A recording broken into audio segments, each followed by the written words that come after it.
I killed my wife.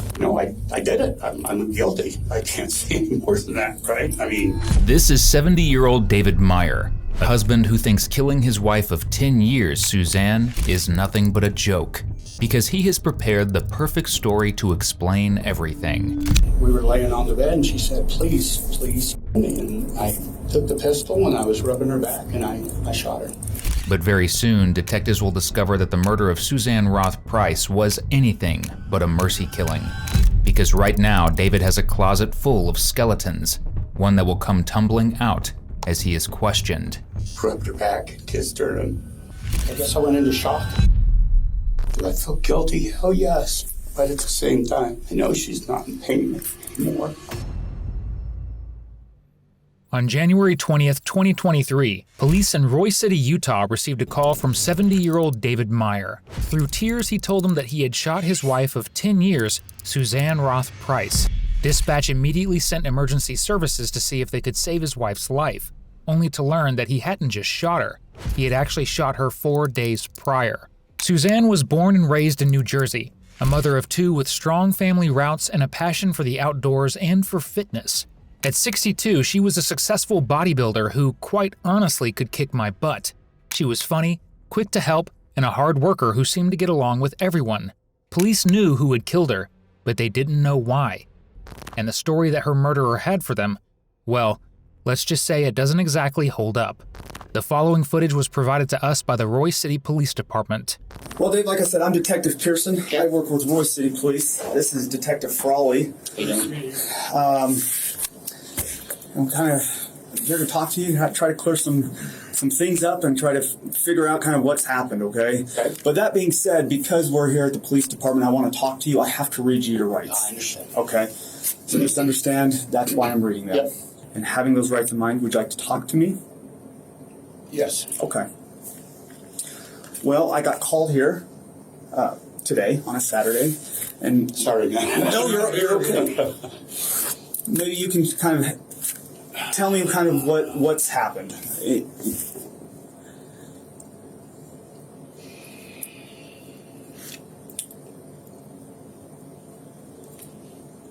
Yeah, I killed my wife.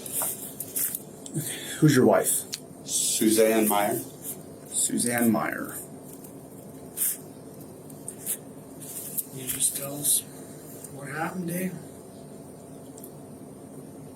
Yeah, this goes back 11 years. She was run over, had an accident here in Hawaii. Destroyed her back, her nerves, just totally destroyed her. Very strong woman, in the gym all her life. Ran, lifted every day, in shape. Accident crushed her.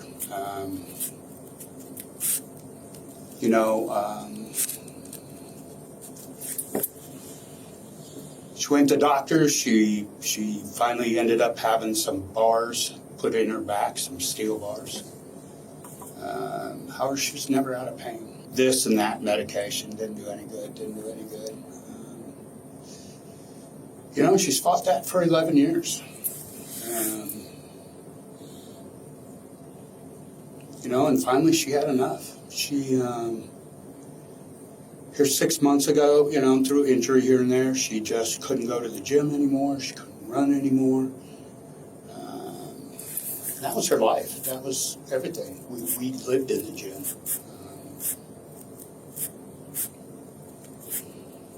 And she used to tell me all the time, if it weren't for my dogs, not me, the dogs. She here in the last freaking month, she'd tell me, here's a strong woman who and I just watched her crumble.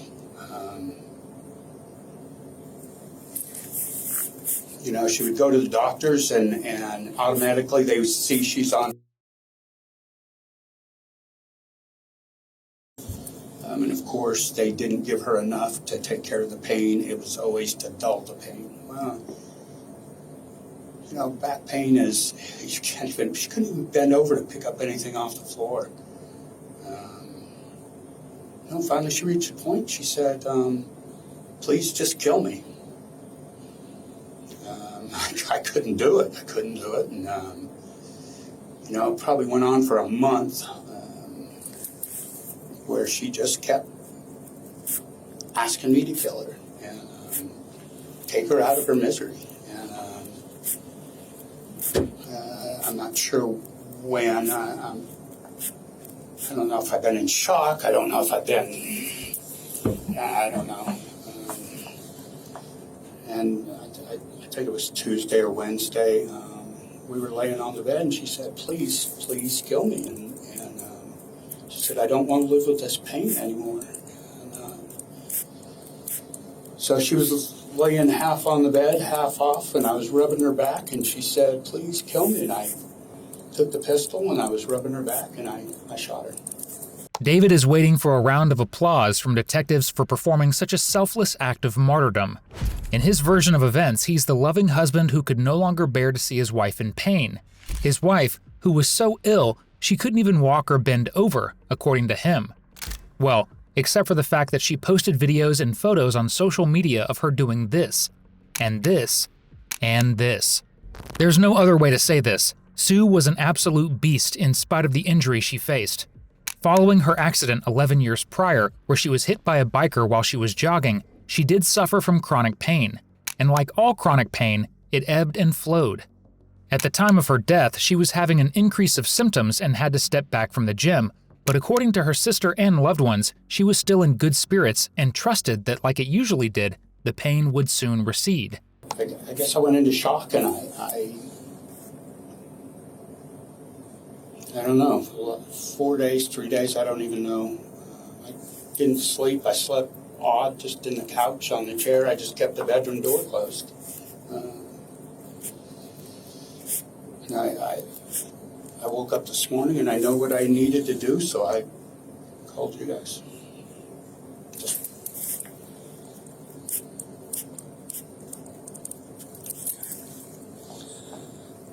Sounds like that accident was a nasty accident.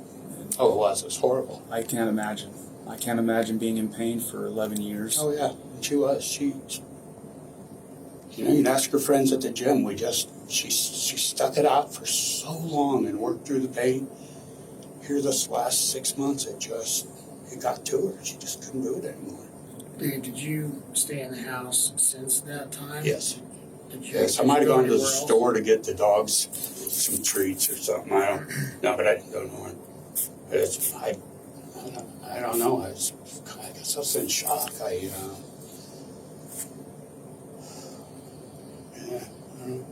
I didn't go anywhere. Made the store. Just beyond the store, nowhere else. No. We were in the middle of moving, and just compounded on us. Dave, real quick, is this a knife in your belt over there? Is that a knife? No. Oh, okay. Just a belt. Okay. All right. It looked like one of those quick release ones. Oh, sorry. So Dave, where were you moving to? Well, we didn't know yet. We had we looked at some places, so we're kind of in limbo. And we packed up our house. We're kind of ready to go.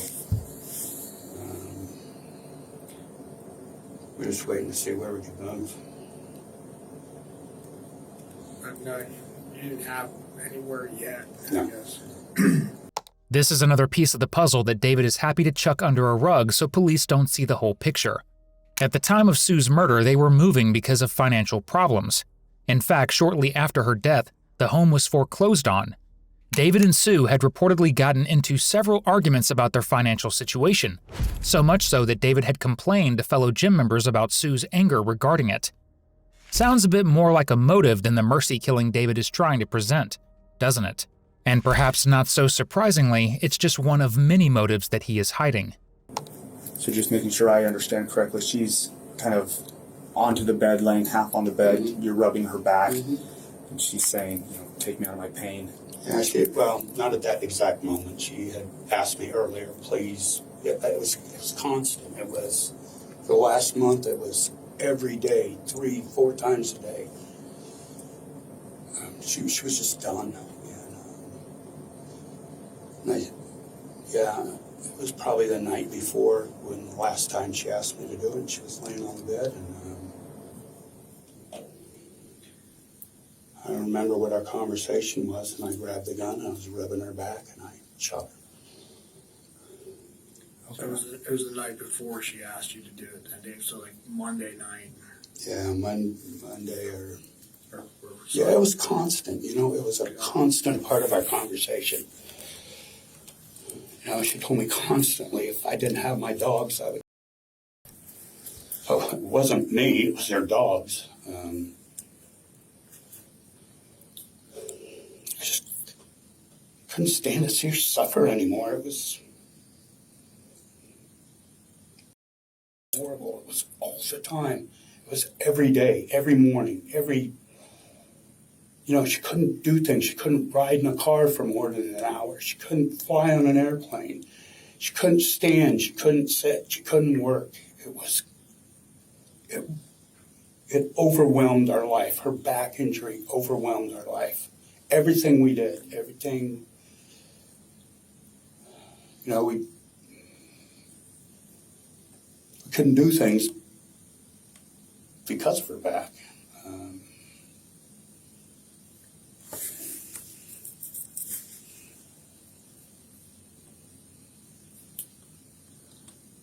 David, I think when you called into the dispatchers, I think the notes were that you said you choked her. No, Oh. not at all. I called into dispatch and she asked me, I gave her my address and she asked me what happened and I said, I shot my wife. Oh, okay. And she said, is she alive? And I said, no. And she said, do you have a weapon on you? I said, no, it's in the bedroom and I'm outside. She told me, wait for you guys to get there and put my hands above my head. Okay. I didn't choke her. Okay, I thought I saw some note about choking. As far as you know, was she ever choked at all? No. Okay. Yeah. Okay. And is it just you two that live at the home? Yes, Do you guys have children? we do. Not together, from previous marriage. Okay. And how often do they come and visit? She sees her daughter. Her son lives back east. She sees her daughter maybe once a week. Okay. I see my kids probably once a week. Okay. How long you guys been married? 12 years, 11 years, 12 years. 11 or 12 years.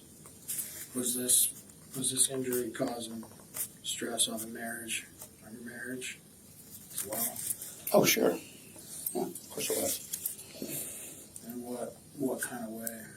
Well, here's a viable woman that was strong, was healthy, was a runner, a weightlifter, competed in bodybuilding contests, and all of a sudden, slowly over that 11 years after her injury,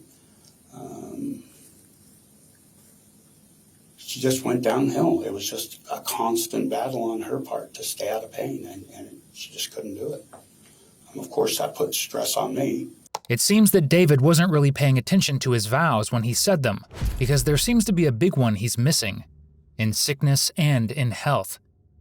He was so frustrated with having to help out his wife that he told someone from the gym that he was looking for his own apartment in January of 2023, just before Sue was killed. How did you deal with it? I mean, How could I deal with it, man? I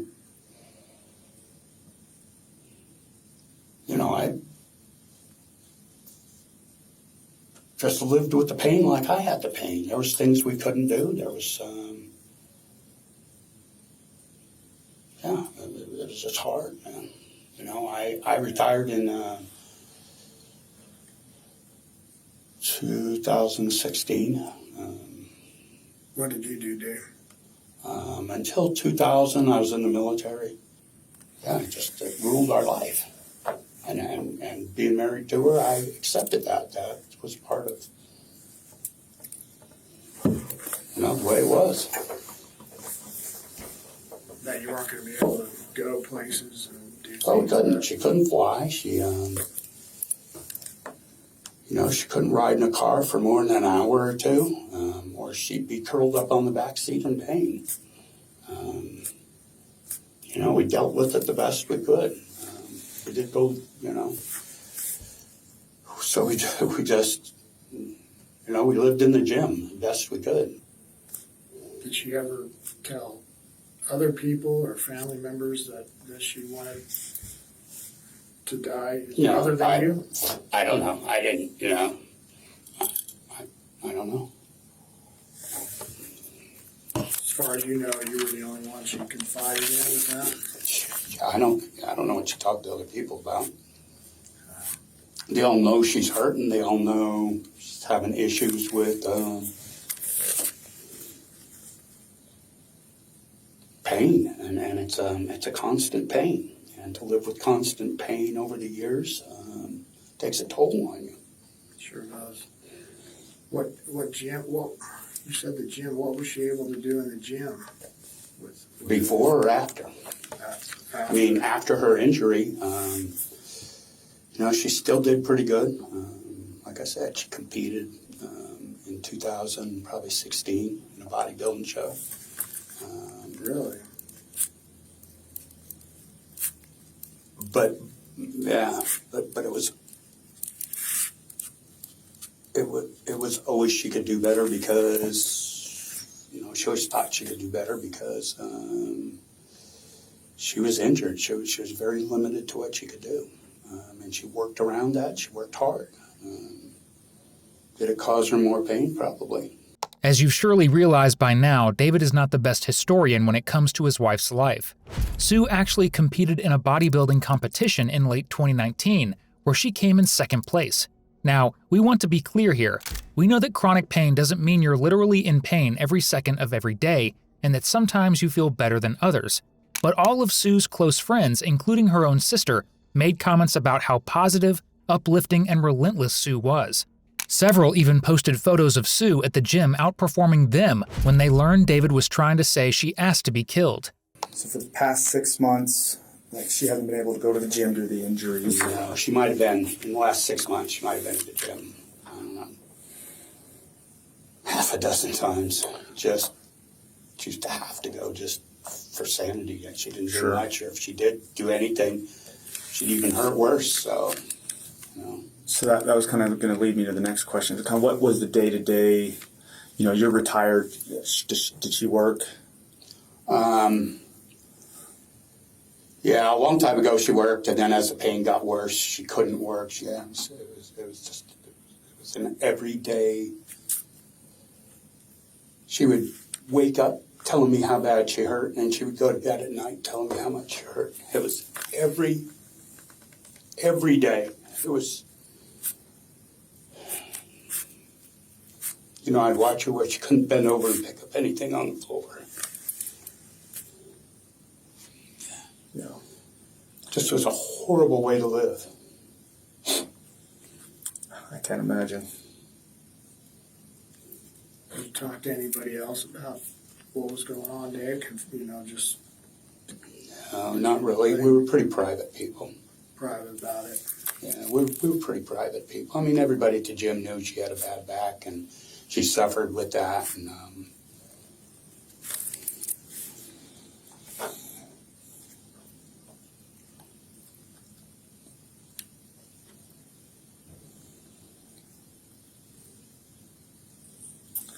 Okay.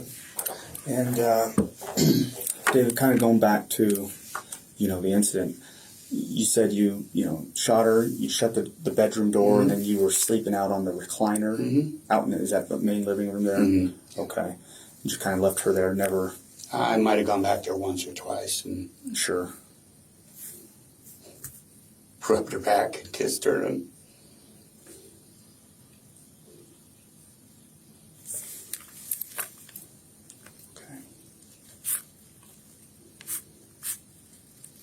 I don't know. I guess I was in shock. I don't know. I don't know. I sat in my house and just try to not focus on what I'd done. And is it justified? No. Do I feel guilty? Hell yes. But at the same time, I know she's not in pain anymore. You know, to see a woman suffer every day, all day, from the time you wake up till you go to bed at night.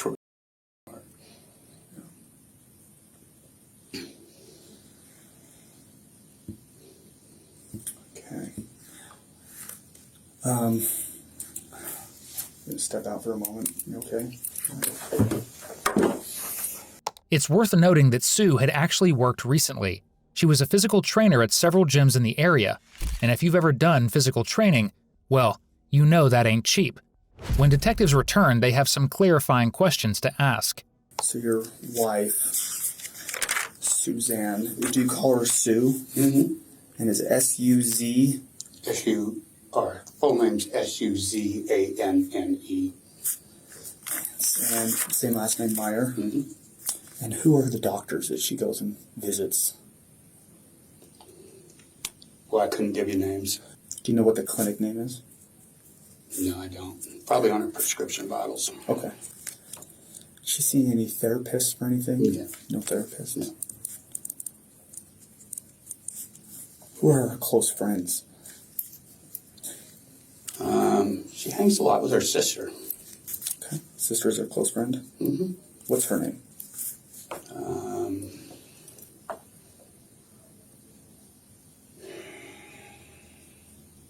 Sandy. I don't know what her last name is. Okay. Yeah. Insurance, life insurance, who does she go through? We don't have life insurance.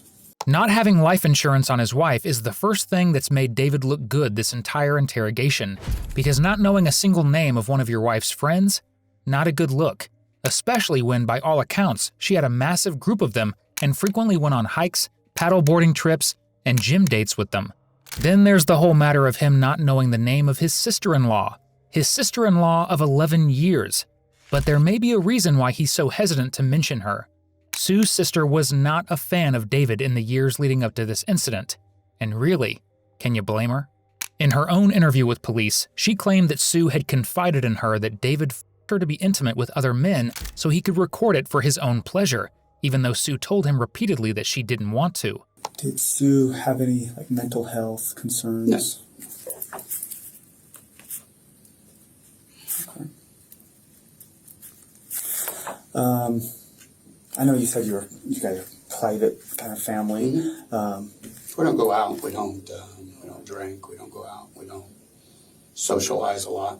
Neither one of you Our guys. social life comes from the gym. Okay. Neither one of you guys are drinkers? No. You don't drink alcohol? No. What about substance abuse?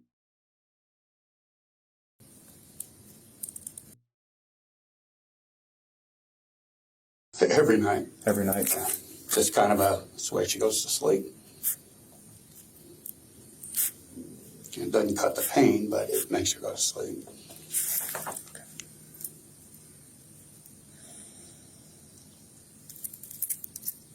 Okay. And I know that she said, kill me, just end my life. I know you said that she said that multiple times. Oh, yeah. Was there ever a joint decision that you guys made to make that? No, I always told her she in the head I wasn't going to do that. Okay. So you never, you guys didn't come up with some... No. Okay. Plan, no. I was rubbing her back with this hand, and I had the weapon in this hand. I was rubbing her back, and I put it up this way, and I shot. And I threw the weapon over on the bed. And I got up, and I walked out of the room. So the weapon was in the right hand. Mm-hmm. There's no... there's no plan as to where you just pointed the weapon at her? No, I just pointed and did. Okay. And believe me, I thought a lot about going back in the bedroom and doing myself.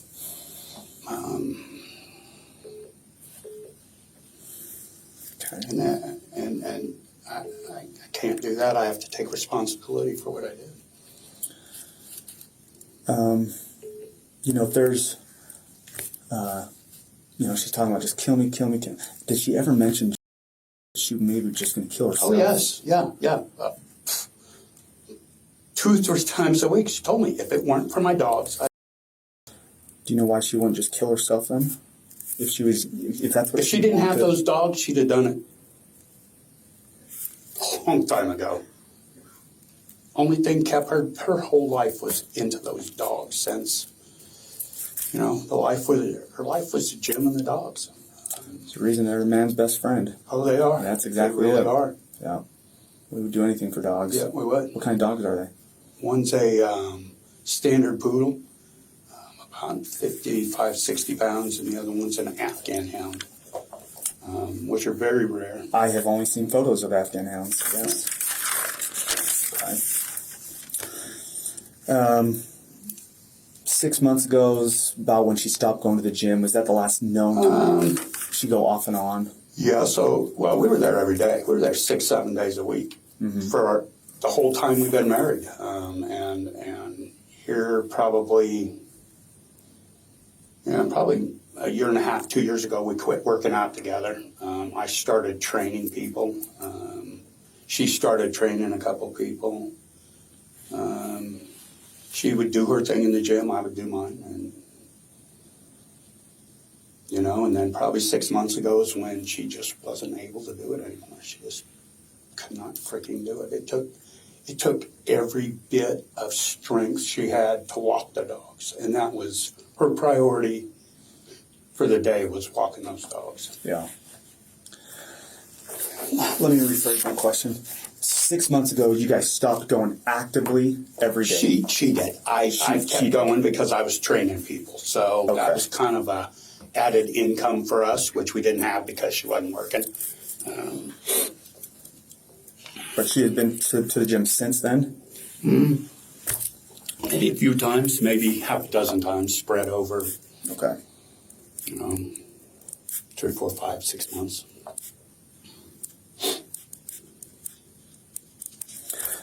She had a cane. How was her mobility? She was able to walk freely.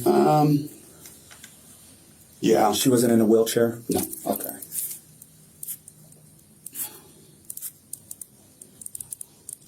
Did she ever go to like physical therapy after the injury? Yeah, after the injury she did for a long time. And how long has that been? How long has she stopped going there? Probably a year after she was injured. Okay. It wasn't doing any good. So maybe 10 years ago she stopped going to physical therapy. And when she had her little injuries like her bicep tear and her rotator cuff tear, she went to physical therapy for a couple weeks on both of those, but not for her back. Do you know who her therapist or physical therapist was? No. Okay.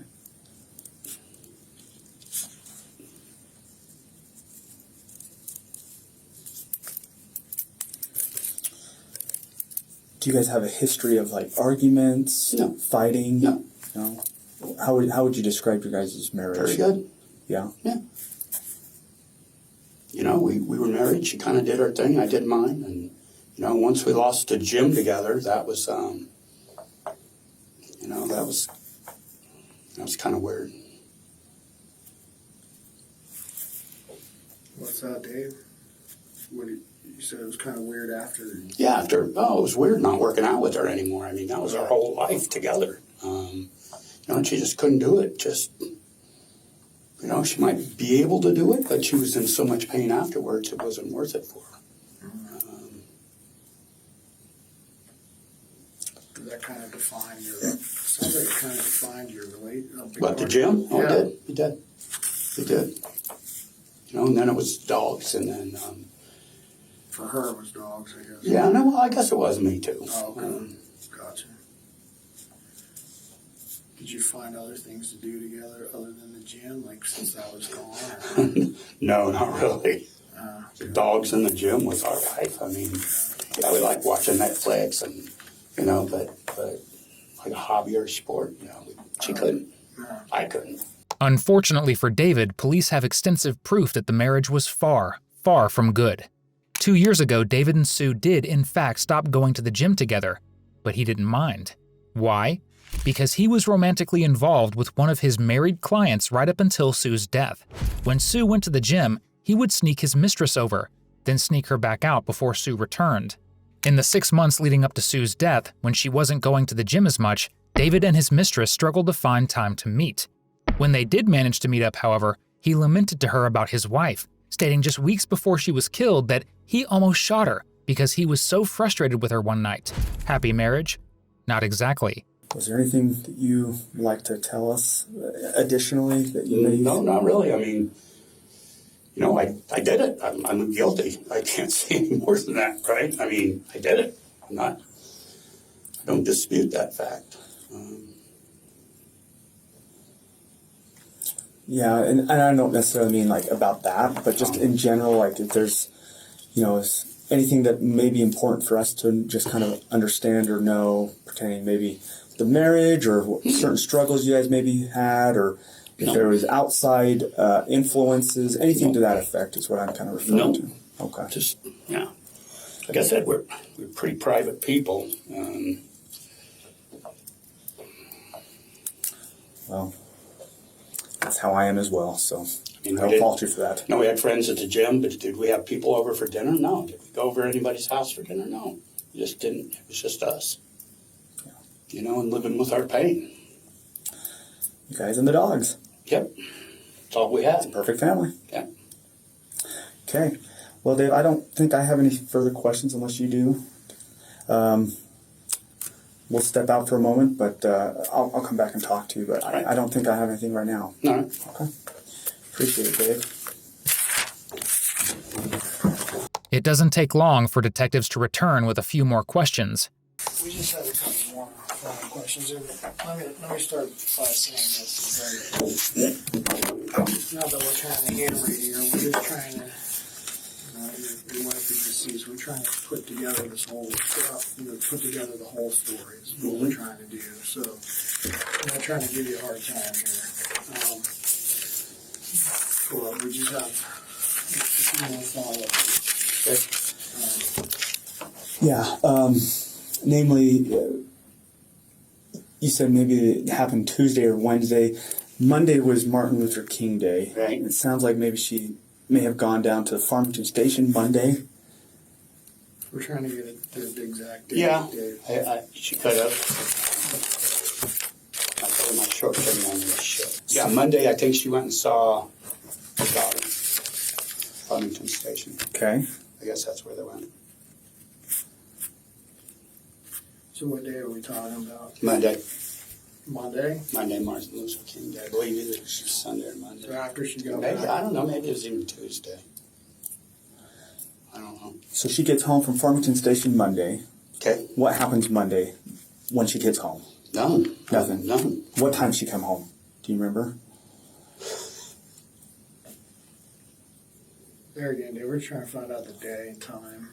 Yeah, like I told you, I got my short-term memory is really crap. So, and once this happened, my life's a blur. I mean, Sure. I think I've wandered around and shot for a day or two. Let me think back to MLK Day.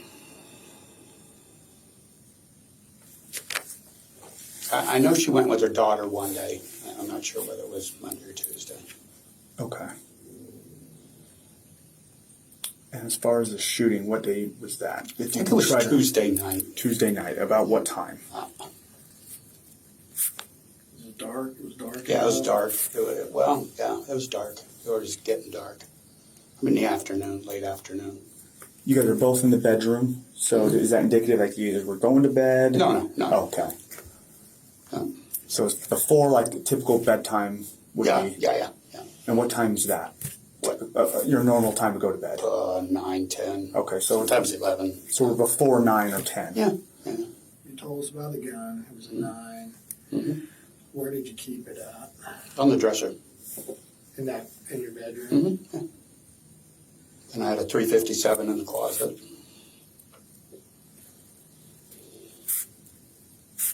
You kept it. Did you keep it loaded on your dresser? Yep. at all times? Yep.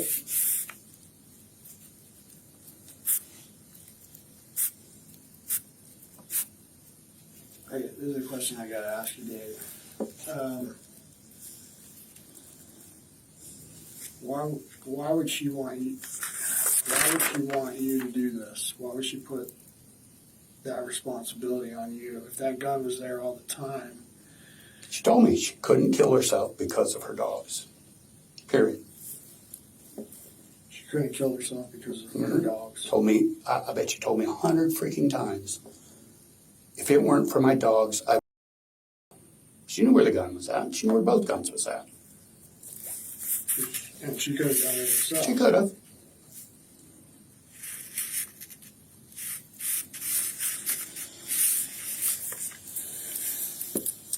So that being said, kind of just going off of that line, if she could have done it, you know, and was capable,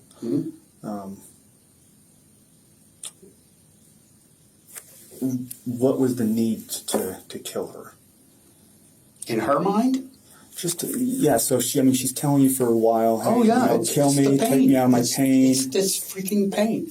The pain in her back and her body controlled our lives. It was every day, all day, morning, noon, and night, all day. She woke up complaining about pain. She woke up half crippled. Sometimes she couldn't walk. She couldn't straighten her back. It was all day, every single day. And I'd be tired of it too. It controlled your life as well. Well, it did. But I was married to her, and that was okay. You know, this happened a week after we got married. This accident was 7 days after we got married.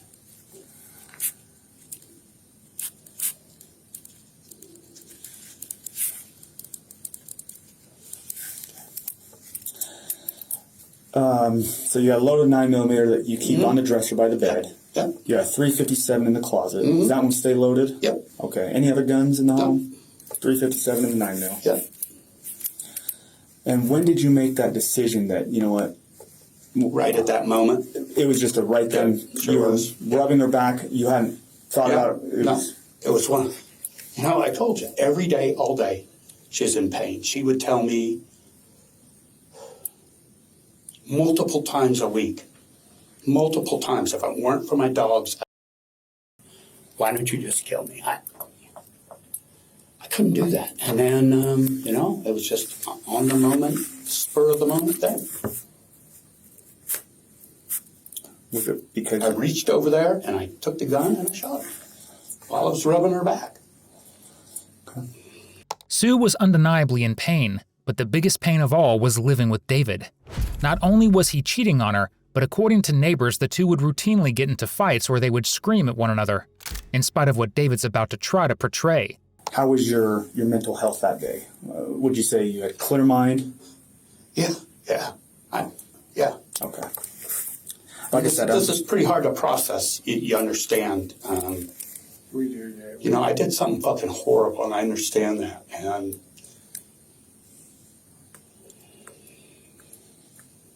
you know, my mental state that day, I'm sure it was good all day. I mean, you know, I've lived with this. She's lived this. We've lived with this for 10 years, more than 10 years. I think it's been 11.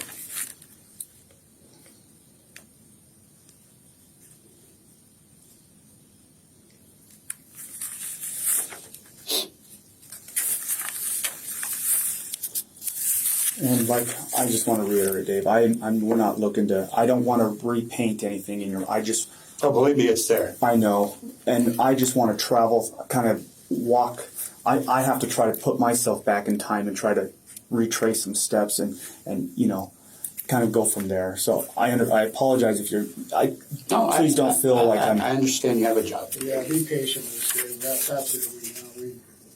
We have to just understand and what happened. And it's pretty cut and dry. I told you what happened. Yeah, sure. And I told you the why. Anything past that, I don't know. You know, my brain's so jacked up right now. So let's process from here. What are we gonna do? So from here,